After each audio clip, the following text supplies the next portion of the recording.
Sebelum lanjut, marilah sama-sama membangun channel ini dengan menekan tombol like dan subscribe untuk mendukung channel ini, memberikan informasi terkini dan menarik. Untuk terus mengedukasi sosialisasi mengenai AKB dan juga 4M ya Bu ya. Di Cimahi ada 4M. Kalau di Cimahi itu memang 4M. Bapak selalu menggaungkan 4M. Kenapa 4M? Memang betul katanya harus memakai masker. Betul itu sekali. Penting sekali. Ya. Yang kedua, menjaga jarak, betul memang sangat penting gitu ya. Yang ketiga, selalu mencuci tangan, memakai air dan sabun gitu. Dan tak kalah penting, Bapak selalu sampaikan bahwa harus menjaga imunitas tubuh dengan cara memakan makanan yang bergizi, istirahat yang cukup, mengelola stres gitu ya, berolahraga. Itu mungkin Mbak, makanya Bapak kalau di Cimahi jangan 3M, 4M gitu Mbak. Jadi itulah KSS tugasnya gitu Mbak. Jadi lebih lengkap ya, karena Iya. ternyata apa makanan yang kita konsumsi sampai ke olahraga dan pola tidur stres juga penting ya, jangan diabaikan begitu ya Bu ya. Luar biasa sekali dari Kota Cimahi ini. Kemudian kita tahu di sini juga ada Ibu Kepala Dinas Kesehatan ya, Ibu Dr. Gigi Pratiwi. Begitu Ibu, tadi sudah disampaikan Pak Ajay mengatakan bahwa tantangan memang luar biasa Bu, tapi perlu adanya kinerja atau kerjasama yang luar biasa dari berbagai pihak ya Bu ya, untuk bisa terus menekan laju pertumbuhan COVID-19. Bisa dijelaskan Ibu kepada teman-teman media dan juga yang hadir hari ini, sebetulnya tren dari penyebaran COVID-19 di Kota Cimahi ini seperti apa Ibu? Silakan. Terima kasih izin Pak Wali, para pemirsa semuanya. Untuk penyebaran kasus di Kota Cimahi, untuk tren perharinya memang kita ada penurunan, tetapi kalau secara kumulatif kita tahu bahwa di Indonesia, Jawa Barat khususnya Cimahi juga mengalami kenaikan. Itu kalau untuk kumulatif, tetapi untuk positif aktifnya alhamdulillah demi hari dengan adanya intervensi jaga sehat aman COVID, penurunan, mudah-mudahan seterusnya bisa turun. Dan untuk penyebarannya kebetulan Cimahi ini tidak seluas kabupaten kota lain. Kita hanya 40 km persegi dan hanya 3 kecamatan. Nah, tiga-tiganya kebetulan ada kasus. Jadi tiga-tiganya memang ada penyebaran kasus. Kemudian kalau dilihat dari kelurahan, kita juga hanya 15 kelurahan dan ada 13 kelurahan yang masih mempunyai kasus. Dan mudah-mudahan kedepannya juga agak berkurang. Kita harapannya seperti itu. Oke, baik ya. Jadi seperti dikatakan, karena memang bicara mengenai luas wilayah ini, tapi ternyata kinerja program inovasinya ini malah luar biasa ya Bu ya, agar seluruh masyarakat ini punya kesadaran untuk menjaga kesehatannya masing-masing. Pak Ajay tadi sempat dijelaskan oleh Ibu bahwa ada 4M Pak. Jadi selain pakai masker, mencuci tangan, social distancing, perlu juga nih jaga kesehatan tubuh masing-masing. Nah selama ini Pak Ajay bersama dengan rekan-rekan di Pemkot Cimahi, apa saja Pak edukasi, sosialisasi yang sering kali dilakukan kepada masyarakat? Ya, terima kasih. Hampir tidak pernah ada bosannya nih. Kami terus dalam setiap event, dalam setiap acara, dalam setiap kesempatan, kita terus membawakan itu. Betul. Selain dibantu sama kader-kader, sama dinas-dinas, dari gugus juga, terus sosialisasi ini juga dibantu teknologi lah.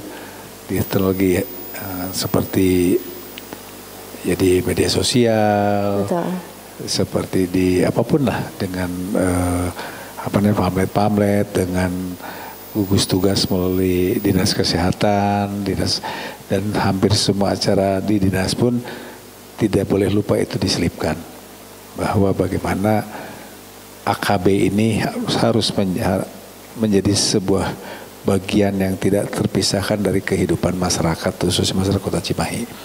Agak susah memang, karena tantangannya cukup banyak. Karena bukan kebiasaan kita melakukan hal yang AKB ini, tapi harus menjadi biasa karena situasinya seperti ini. Jadi alhamdulillah kesadaran masyarakat semakin hari semakin baik, karena terus dibawelin kali dengan hal yang sama, dengan tidak bosan-bosannya kami dari gugus tugas untuk bagaimana membuat masyarakat tumbuh kesadarannya semakin baik. Itu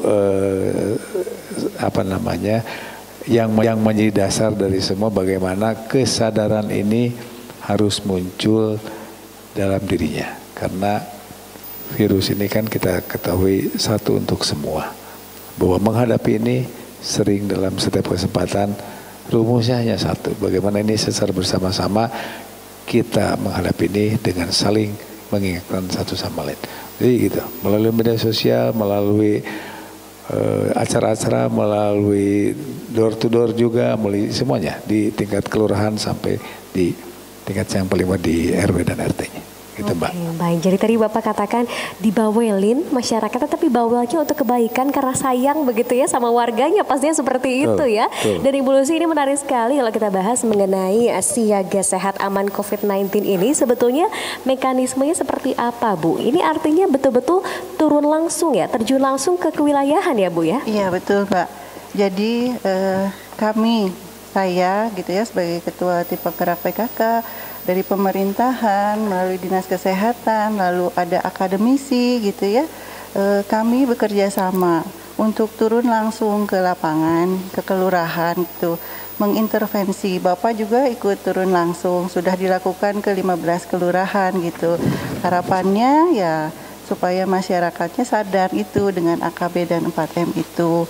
Kendalanya selalu ada ya Mbak, tapi alhamdulillah semua bisa dilalui gitu. Oke, baik. Jadi dengan turun langsung ke kewilayahan ini artinya betul-betul tepat sasaran ya, sampai ke masyarakat. Insya Allah, ya? Insya Allah Mbak, ya. langsung door to door. Kalau PKK itu door to door Pak.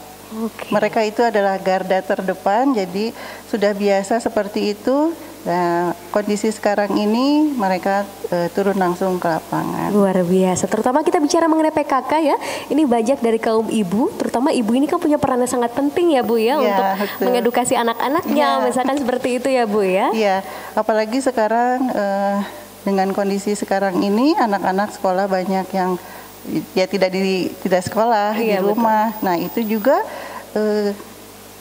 kendala Mbak buat kita semua, saya sebagai tim penggerak PKK, karena banyak anak-anak yang bosan juga di rumah. Nah, itu bagaimana kita menyadarkan anak-anak, itu mengajak anak-anak supaya mereka juga mau di rumah, diam di rumah, belajar di rumah. Itulah Mbak salah satu kerjanya PKK. Luar biasa sekali ya. Jadi artinya dengan kondisi saat ini pemerintah Kota Cimahi terus berupaya melakukan inovasi, terjun langsung ke masyarakat, door to door bahkan begitu ya, agar masyarakat betul-betul paham akan kesadaran kesehatannya masing-masing. Nah, ini pastinya menjadi angin segar bagi Dinas Kesehatan tentunya Ibu ya, karena ada peranan luar biasa dari pemerintahnya untuk sampai langsung ke masyarakat. Bagaimana sebetulnya Bu dengan adanya program ini kepada kondisi COVID-19 yang ada di Kota Cimahi sejauh ini? Silakan Bu. Betul, jadi dengan adanya pertama gugus tugas yang saat ini lagi berproses menjadi satuan tugas untuk pencegahan COVID, juga adanya intervensi siaga sehat aman COVID tentu saja sangat membantu sekali, terutama di bidang kesehatan untuk mengurangi dan memutus mata rantai penularan COVID. Kemudian kita juga perlu tahu bahwa kita di dalam Satgas juga ada bagian-bagian tentu saja yang menjadi tugas tupoksi masing-masing OPD. Jadi Dinas Kesehatan tidak sendiri, jadi semuanya berperan dengan tupoksinya masing-masing.